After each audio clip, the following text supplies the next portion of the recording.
حدید، دا steel women, ہر مضبوط لڑکی کے نام۔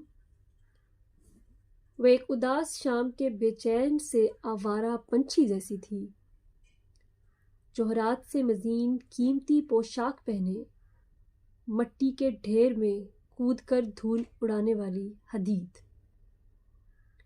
حدید اپنے نام کی طرح ایک مضبوط شخصیت کی حامل لڑکی تھی، جس نے اپنے ازلی پاگل پن کی بدولت کم عمری میں ہی اپنے گرد و نواح میں شہرت حاصل کر لی تھی۔ شہرت تو ویسے بھی شروع سے ہی اس کا مقدر تھی۔ حدید نے جدھر قدم رکھا شہرت وہیں اس کی دیوانی ہو گئی۔ وہ ایک ہوش رکھنے والی مدہوش لڑکی تھی۔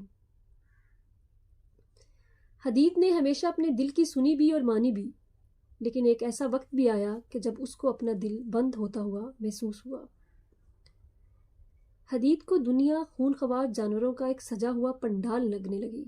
اسے ہر پل یہ احساس ہونے لگا تھا کہ انسان دیو ہیکل دیواروں کی مانند اس کے چاروں طرف میں پھیلے ہوئے اسے قید کرنا چاہ رہے ہیں۔ قید، حب سے بھیجا، اور رشتے ان دیواروں پہ برجمان ہو کر اس نیموا پاگل لڑکی پہ پتھر برسا کر اسے زخمی کر رہے تھے۔ ہر رشتہ اپنی تہی اس نیموا پاگل لڑکی کو مزید زخمی کرنا چاہ رہا تھا۔ وہ مضبوط اعصاب کی مالک تھی، اس لیے یہ سب سہ رہی تھی، لیکن اس کی روح کے لیے یہ حالات اب ناقابل برداشت ہو گئے تھے۔ اس نے زخمی حدید کو دوڑنے پہ مجبور کر دیا، اس قدر مجبور کہ وہ ننگے پاؤں ایک سرپٹ گھوڑے کی طرح دوڑتی چلی گئی، اور دوڑتے دوڑتے اس کے پاؤں بے وفائی کے زہریلے کانٹوں سے چھلنی چھلنی ہو جاتے ہیں، اور اس کا خون ان بے وفا کانٹوں کو سیراب کرتا ہوا آگے بڑھتا جاتا ہے۔ حدید اور حدید کی روح خانہ بدوشوں کی طرح اپنے ٹھکانے تو بدلتی رہتی ہیں، لیکن انسان اتنے رشتے اور بے وفائی ان دونوں کا تعاقب کرنا نہیں چھوڑتے۔ کسی آسیب کی مانند ان کی زندگی کے سائباں پہ منڈلاتے رہتے ہیں۔ روح جب اذیت کے ناسور میں ابل پڑتی ہے تو وہ حدید کے سامنے گھٹنوں کے بل گٹ جاتی ہے اور بلک بلک کر حدید سے اپنی رہائی کی التجا کرتی ہے۔ مجھے اپنے جسم کی قید سے آزاد کر دو، میں آسمانوں پر پرواز کرنے کی خواہاں ہوں۔ مجھ سے اب اس بند اندھیرے کوٹھے کی قید میں نہیں رہا جاتا۔ حدید سے اپنی اس ہٹ دھرم اور ضدی روح کا یوں ٹوٹنا برداشت نہیں ہو سکا، اور اسے آزاد کرنے کے لیے اس نے مقتل گاہ کا رخ کیا۔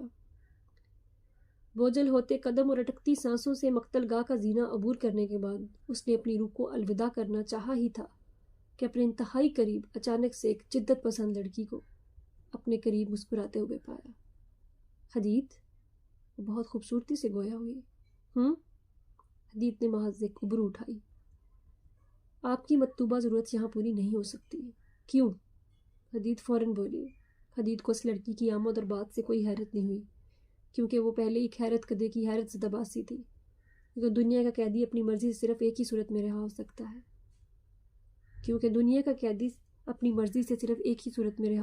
ہے حدید کی روح کی آنکھیں چمکیں۔ کیسے؟ اگر اپنی مرضی کو اللہ کی مرضی کے تابع کر دے جائے تو روح کو اس جسم میں رہتے ہوئے بھی آزادی مل جاتی ہے، مکمل آزادی۔ کیسی آزادی؟ یہ سب لوگ میری روح پہ پتھر برسائیں گے، یہ کبھی نہیں رکیں گے۔ ہاں، یہ پھر بھی پتھر برسائیں گے، لیکن اگر اس کی رحمت تمہاری روح کے گرد حصار بن جائے تو ان کے پتھر پلٹ کر انہی کو لگیں گے۔ واقعی؟ حدید اور اس کی روح نے یک زبان ہو کر بولا۔ ہاں واقعی، تمہیں پتہ ہے اللہ تم سے محبت کرتا ہے، اور شہنشاہوں کا بھی شہنشاہ تم سے محبت کرتا ہے۔ اس کی محبت کا احساس تمہیں دنیا کی تکالیف سے بے نیاز کر دے گا۔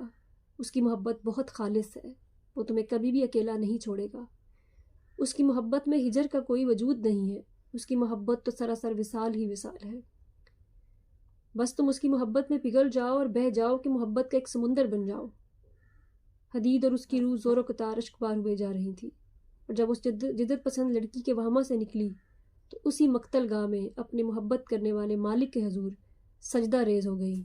پھر حدید نہ رہی، مایا ہو گئی اور گم ہو گئی۔ حدید، the woman of steel۔